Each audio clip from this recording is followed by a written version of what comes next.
female finishers.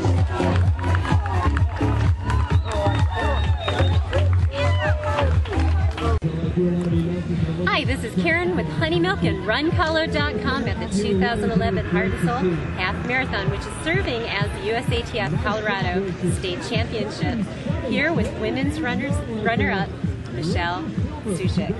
So Michele, tell me about your race. Well, I felt like it was pretty good, pretty decent. Right now I'm actually training for the U.S. Mountain Trail team, so really didn't know how that was going to translate over to the half. Definitely a little slower than I normally would be, I feel. Just didn't feel that turnover, struggled with it a lot, but still a solid performance, I think. And you know, just a good indicator that I actually still have some speed endurance there, so it should translate well for those mountain trail for the mountain trail race. Great. So Michele, you're going to be representing the United States at the World Mountain Championships in Albania. When is that? That is September 11th. Proudest moment of my life, for sure. How wonderful. So talk about how your training is different right now, because you've been working on trying to qualify, obviously, as for the marathon. So how are you mixing the two trainings? Right now I'm actually solely focusing on mountain trail training. I'm up in Frisco right now, doing a lot of uphill repeats and stuff. Find my body is changing just a little bit. More obviously of a strength runner than a speed runner right at the moment. But I'm still incorporating some downhill training to try to keep that turnover going, especially because this year it is an up and down course on the mountain trail as opposed to just an uphill course, which is every other year. So I definitely really feel like that is probably more my strength rather than the marathon. But I will go back to doing just a lot of my speed endurance training as well, you know, after the Worlds.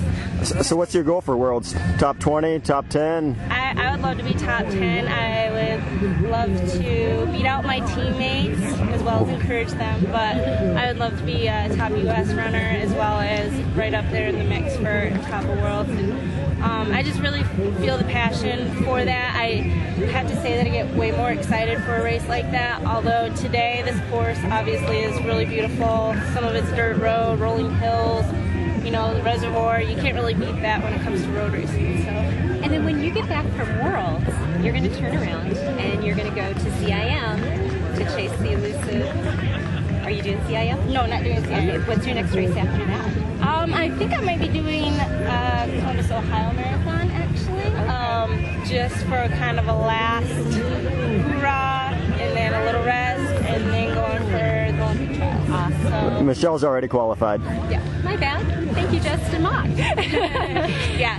I already qualified. I ran a 2:38 before in the past as well, but unfortunately it wasn't in the time frame that it needed to be. So that's why I was going to take another shot at it again and run Columbus and see if I could put it out there. Because I ran 2:38, I ran 2:39.03. I ran like right around there. And right now I'm sitting at like 5 different qualifiers for the B standard already, and not an A in the time frame. So I'd like to get my things paid for. Right. It helps out a lot. See, part of me knew that. That's why I went there. I totally didn't. But so final question. You have a very unique thing about you that's very appealing to some of the RunColo.com patrons. So your vocation, talk about what you do for a living. I actually go-go dance too. Yeah, I've actually taken a little bit of a break from it right at the moment, just to focus more for the Worlds. But yeah, it's a great training routine. It's a great workout. It can, again, take away from running though, so you have to really be careful. And there was a point there where I think I was pushing the limits. But again, it's not any kind of floozy la la la like people think. It is hard work, and I'm sweating just as bad as I'm sweating now. So. Right. Well, as a cool down, is there any way that, I don't know, maybe we could just rock out a little? Rock out a little? That would be embarrassing. Because this isn't the place. There's a time and a place. Well, very cool. Thank you so much. Well, Well, we're with the women's runner-up at the 2011 Heart and Sole Half Marathon. This is Karen with Honey Milk and RunColor.com with a little bit of help from Justin Monk. Recover well.